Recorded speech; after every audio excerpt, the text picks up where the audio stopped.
Welcome, true believers, to Spider-Man, the movie game review. And the story is very simple. If you've seen the movie from Tobey Maguire back in 2002, then you know exactly what you're swinging into here.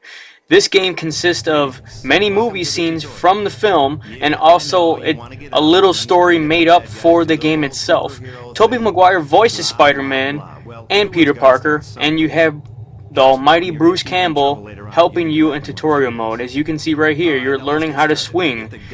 That's basically it. You have Norman Osborn coming back as the Green Goblin, wannabe Mary Jane voice actress, and overly paid Tobey Maguire, who doesn't seem to care about his voice acting skills in this game. But other than that, that's the story in a nutshell.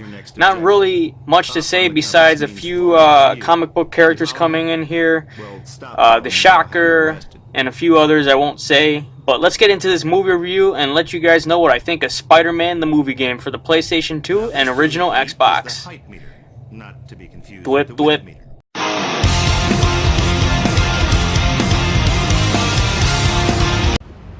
The controls are very simple. If you've played any other Spider-Man game, you'll feel right at home. Spider-Man the movie, the default control scheme is essentially identical to those games, including hand-to-hand combat, web slinging, web zip lines, and they're also mapped to individual buttons on the GameCube controller or PlayStation controller. The default control scheme has some problems though. When you want to perform a web pull or shoot a ball webbing at any enemy, you're going to be very frustrated. You have to press a button as one corresponding direction on the analog stick. It's easy to mess this up and many people will be disappointed. If you don't time this combination precisely, Spider-Man will merely take a step into the direction you've indicated rather than perform the move. Several versions of Spider-Man the movie were released, and though this problem affects them all, it's a little more apprehended on the GameCube version. Fortunately, there is some good. Incorporating an enhanced control scheme through which web attacks such as the web pull, the web ball, and the web dome are executed by pressing a web modifier button and the corresponding action button. You'll have a lot of help from Bruce Campbell. He's very funny in this game. Also, he'll help you throughout the game. This system actually works quite well, and you won't run away or run into any of the movement problems associated with the default control scheme. But you'll encounter serious control problems that have nothing to do with the layout or how responsive Spider-Man is to your commands. So, for example, many of your frustrations with Spider-Man the movie will be directly linked to the game's camera, which is a huge pain in my ass, which seems to take on a life of its own. And I'm saying that because it's the damn truth. The camera doesn't have a default position where it stays directly locked on Spider-Man's back. So, for example, even when you're simply running down a hallway or across the rooftop, you'll find yourself having to adjust the camera in Spider-Man's direction. This problem is significantly magnified when you use the lock-on option, which is a huge pain in my butt. There are numerous moments in which you'll be heading one direction and then all of a sudden switching to another so that the camera can compensate to keep both Spider-Man and the enemy on screen at once. Now that's a mouthful. It's very hard and very frustrating.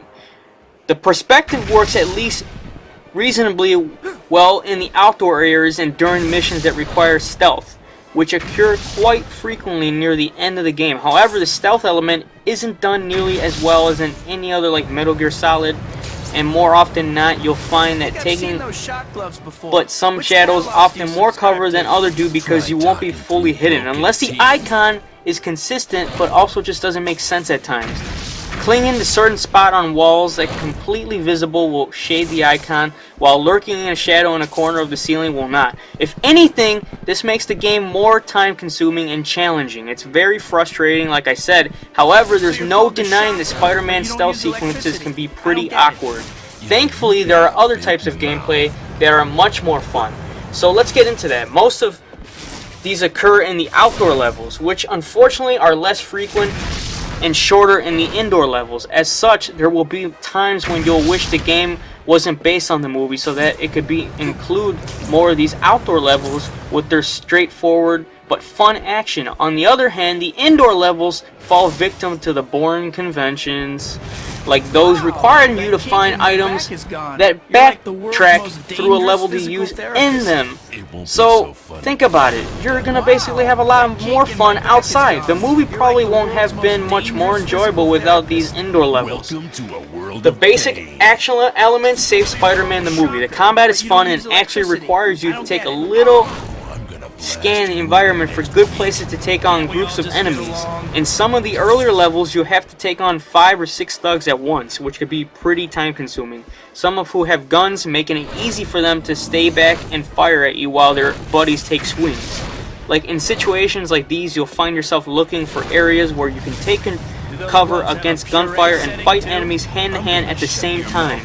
Of course, in this same situation, you could use any of Spider-Man's web abilities to help you out. And that's generally, there are several different ways to approach combat. Overall, it's fun. In your vocabulary.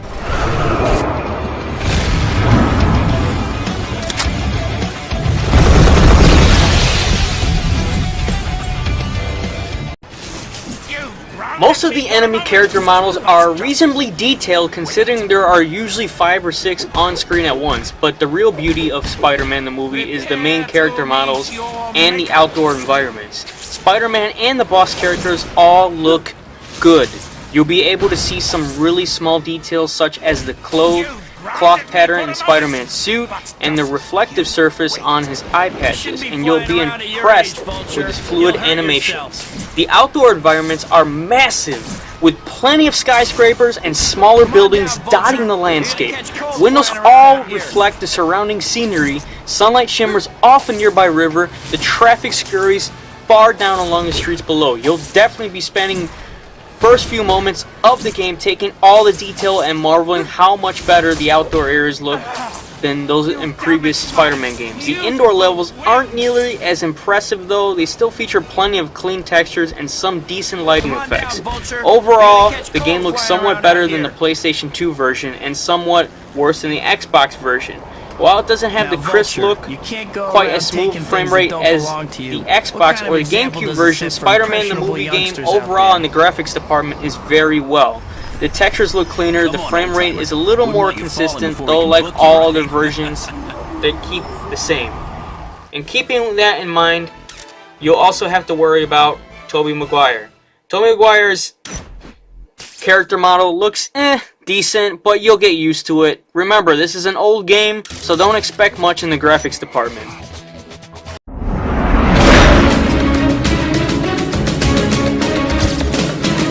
The two downfalls I had with this game are if you swing outside, you fall to your death if you miss, because you can't go down on the city. Unfortunately, this is not one of those free roaming games. Think about this game as the N64 version. If you swing and you fall to your death, that's it. The voice acting is decent, the character models are very well done, but I had a fun time. Spider-Man the movie game is really 2 Spider-Man games. The outdoor levels are much more fun and enjoyable than the indoor levels. So much that the game could have been much better had there simply been more of the former, less of the latter, to be fair. Some of the indoor missions are entertaining in their own right, and even despite the camera problems and some of the other issues, most players will probably enjoy playing while ultimately turns out to be graphically enhanced version of the PlayStation Spider-Man games. In addition, the sheer number of extras which are rewarded to you based on your performance in each mission include things as Spider-Man bowling and production artwork, and you even get to play as Harry Osborn's Green Goblin. So I mean, you get that after you beat the game, and you can unlock that stuff completing the missions. So besides all that I stated, I give this game a 7.5 out of 10. I mean, it's not the best Spider-Man game I've ever played, but it's still a lot of fun. And I had a lot of fun playing this game, and it brings me back to one of those 2002 eras where you watch Tobey Maguire's Spider-Man. And yeah, I mean, 7.5 seems just about right. So, Knights, thank you so much for subscribing and commenting and liking. Make sure you let your friends know that I'm reviewing stuff. If you guys have requests, let me know. All you gotta do is message me on here or my personal Facebook. Thank you, and I'll talk to you guys soon. Happy gaming, and take care.